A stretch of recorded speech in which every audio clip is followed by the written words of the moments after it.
Good evening, everyone.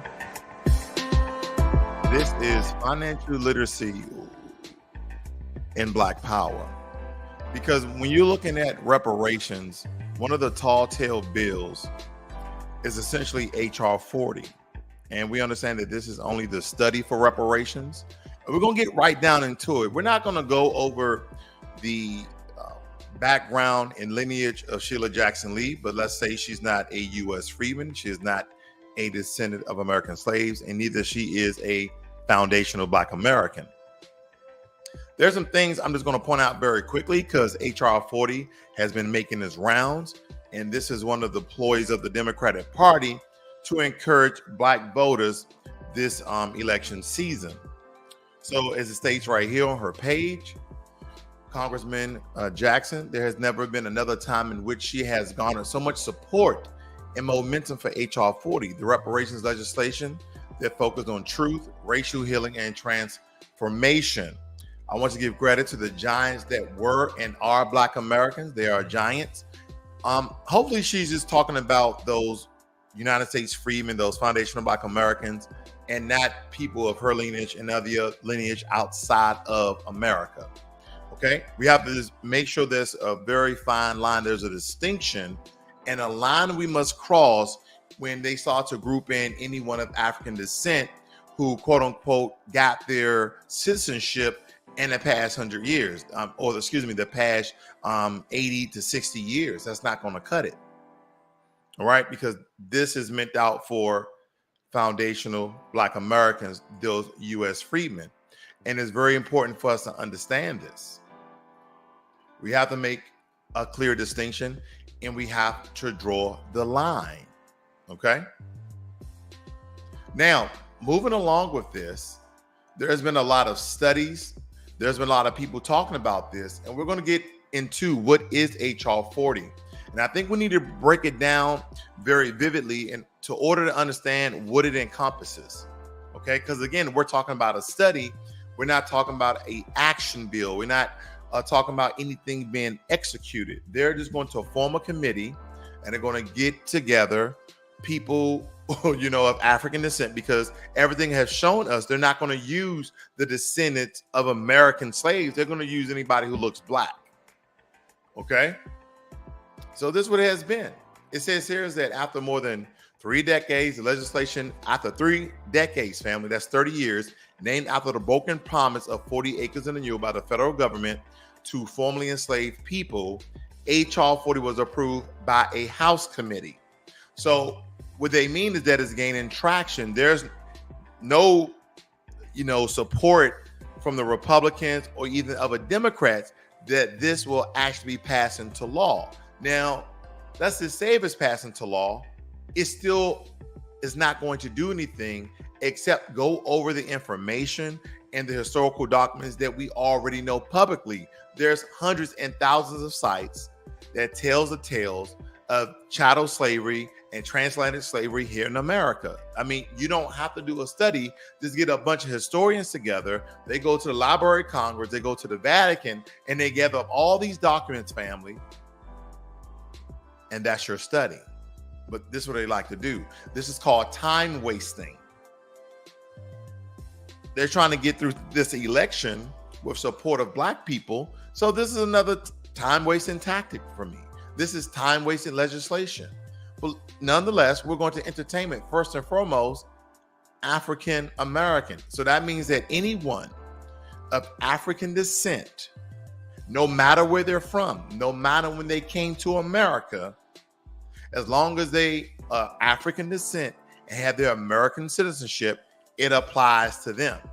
Now, again, for my brothers and sisters throughout the diaspora, this is not to be divisive or negative in any way, but just like you guys in the Bahamas and Jamaica, the Virgin Islands, etc., and also on the continent of Africa, that you will have to mostly go to Europe for your claims of reparation of how they colonized and enslaved your people, then it needs to be a very distinctive line that's where your battle is, no matter if you have your American citizenship, because your lineage doesn't go back to the slave fields of the South.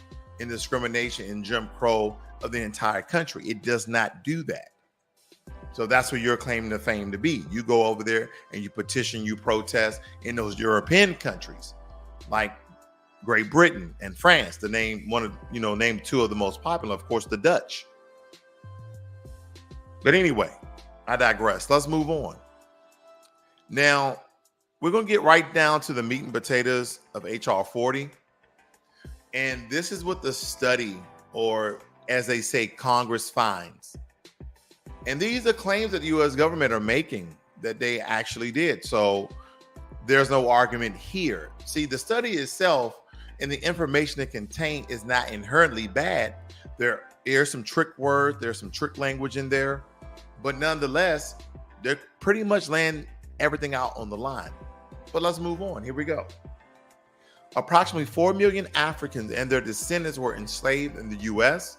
and colonies that became the United States from 1619 to 1865. Now, a lot of us know that slavery actually happened almost 100 years ago. I think it's like 1592, 1562.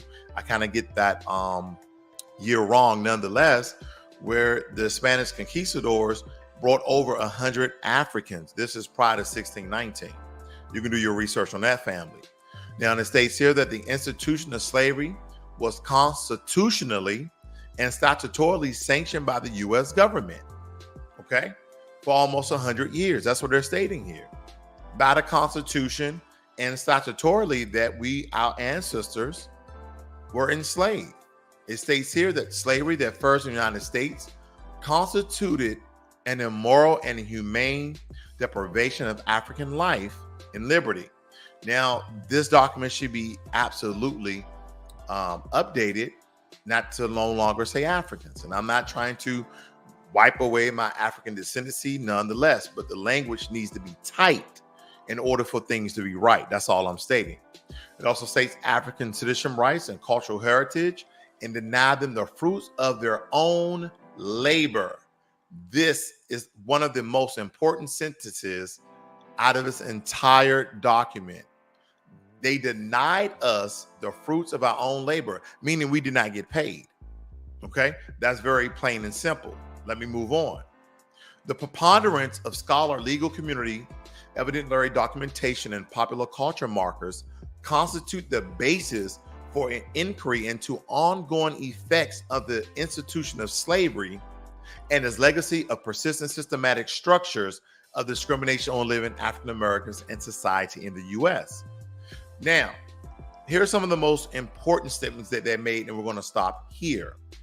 Following the abolition of slavery in the United States, at the federal, state, and local level, continue to perpetuate, condone, and often profit from practices that continue to brutalize and disadvantage African Americans, including sharecropping, convict leasing, Jim Crow, redlining, the same as gentrification, unequal education, and disproportionate treatment at the hands of the criminal justice system. Now, for any person that's non-U.S. freedman, that's non-foundational Black American, this is one of the most powerful statements in this entire document, because they're telling you how they criminalize us in the justice system. They are telling you how they brutalize us in this country, and that we serve as a disadvantage even when we come to convict leasing. We're talking about leasing and buying of land, how they separate us and put us in ghettos by redlining. Okay? The same thing the Nazis did, thus the term ghetto. Ghetto is a Nazi term.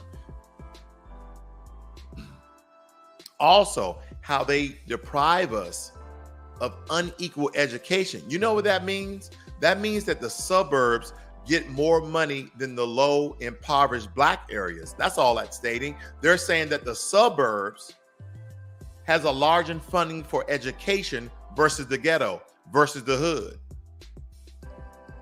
And then it states, and disproportionate treatment at the hands of the criminal justice system. We don't have to beat a dead drum on that one. Last one. As a result of the historic and continued discrimination, Black Americans continue to suffer Deliberating economic, educational, and health hardships included but not limited to have nearly 1 million Black people incarcerated.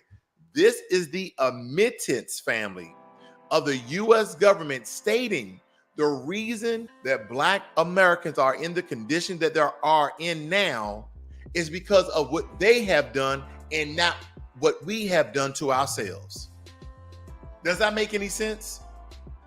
This is what they're stating. So for all those boot-looking coons, I made it out the mud, I grassroots.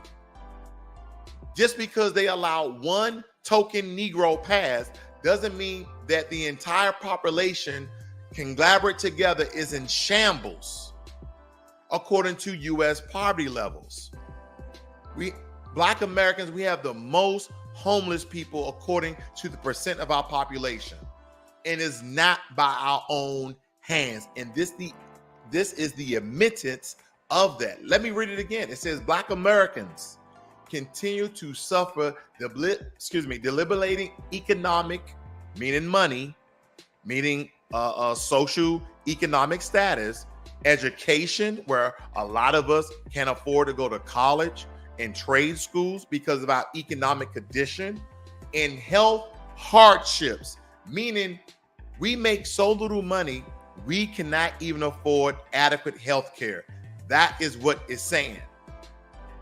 Then it states how it has over-criminalized Black people, with a result that has nearly 1 million Black people incarcerated.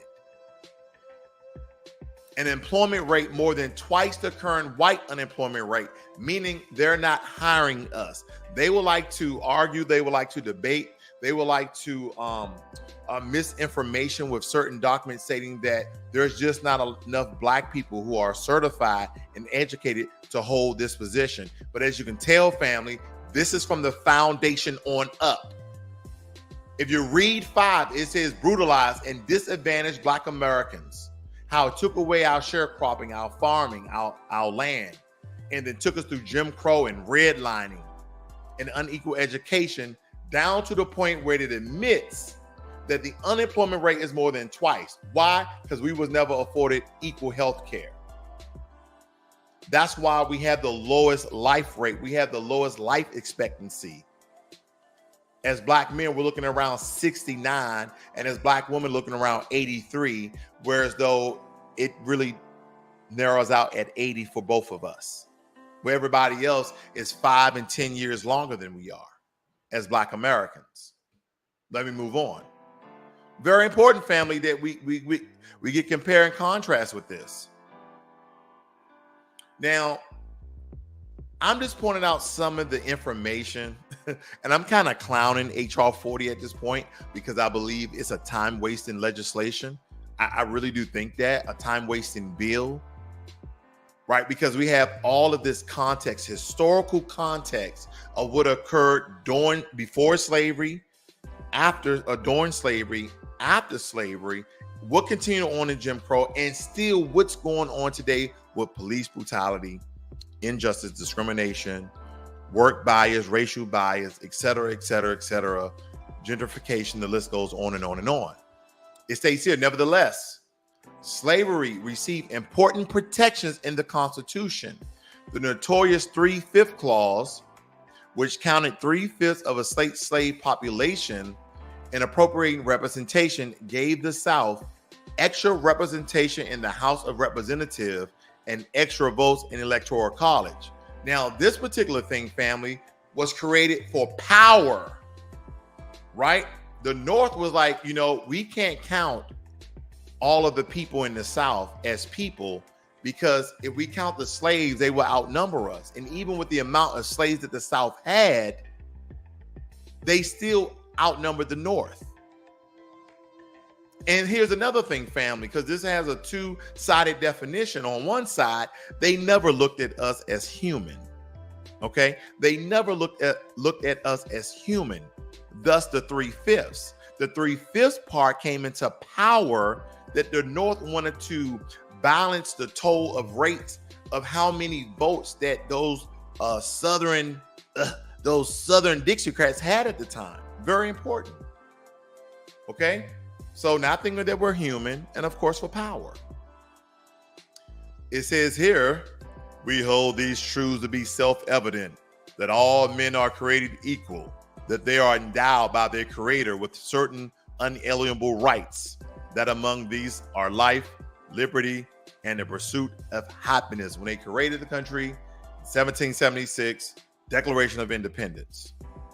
Then it says here, yet at the time that these good old foundational fathers of America that everybody praises with constitutional this and constitutional that, yet at the time for those red-blooded Black Americans who be coon licking and buck dancing, talking about the Constitution, the Constitution, the Constitution, that you were not even considered a freaking citizen.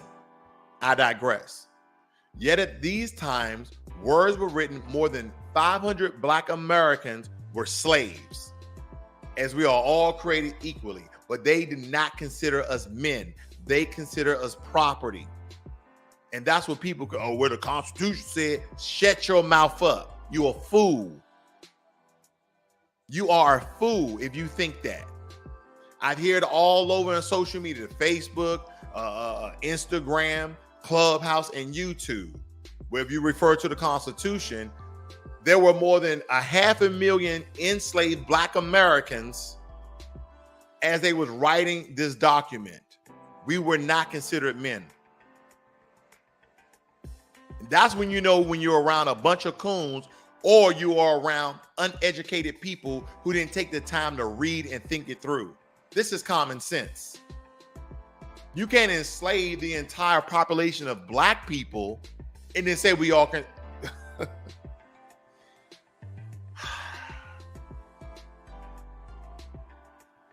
This clause prohibits the federal government from limiting the importation of persons, understood at the time to mean primarily enslaved African persons, where the existing state government saw fit to allow it. Okay, the government saw fit to allow it until some 20 years after the Constitution took effect.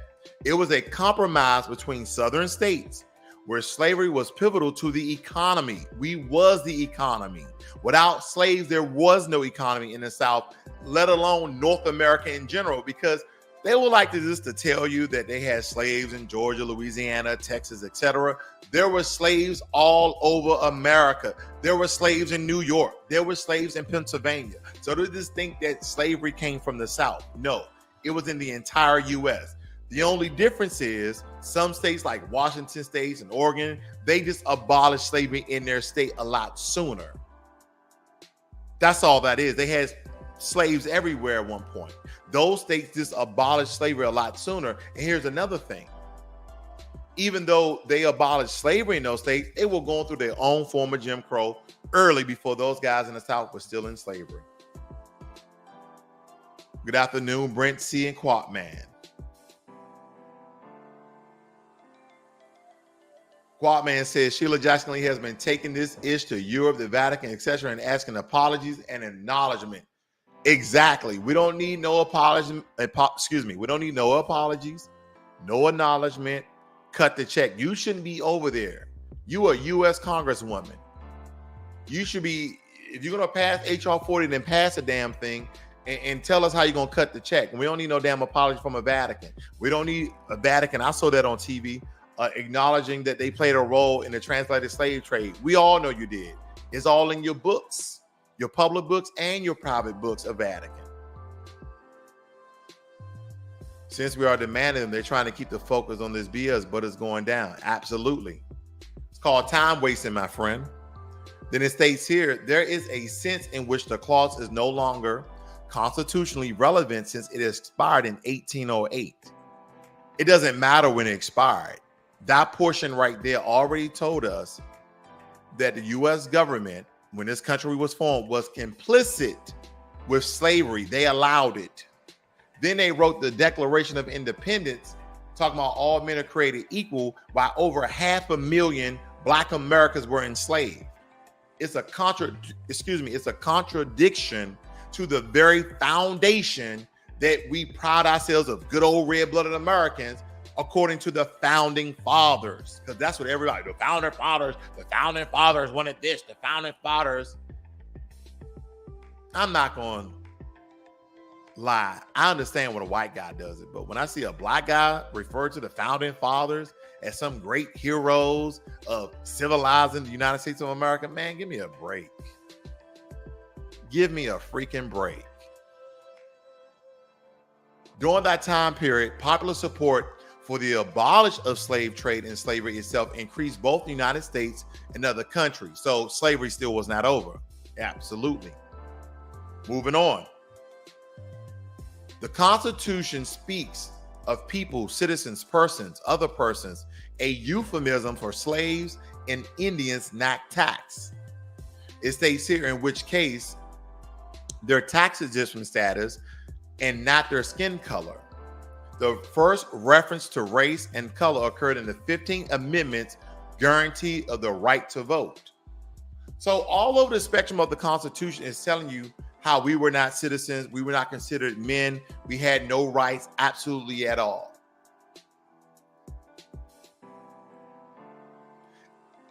It states here that the Constitution's biggest flaw in protecting the institution of slavery. It states many constitutional provisions did this. Article 1, Section 9 prohibits Congress from banning the importation of slaves until 1808. The United States government was complicit in slavery. We already know this. So we go back to H.R. 40.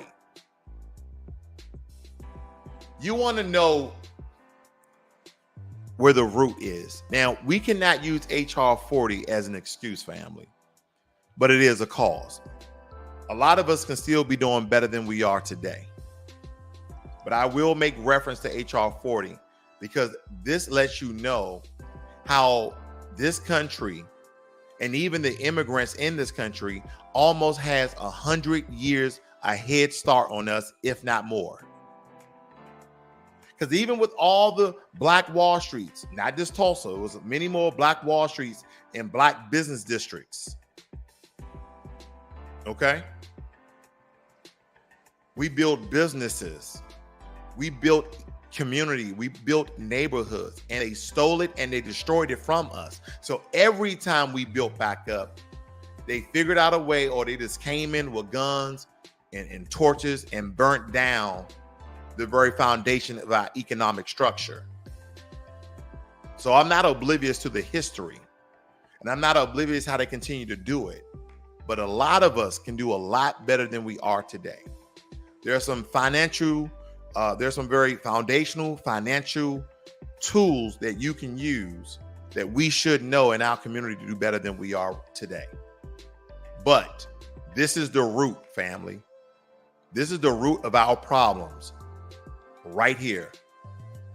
Redlining, unequal education, disproportionate treatment at the hands of the criminal justice system. Our unemployment rate being twice the amount of the white unemployment rate by design. That is the root of our problems.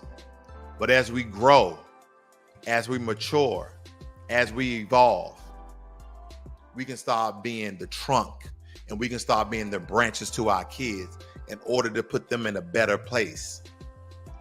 We should still fight for reparations as this country is owed to us, but you still should be doing the best that you can for yourself, for your family, and honoring your ancestors.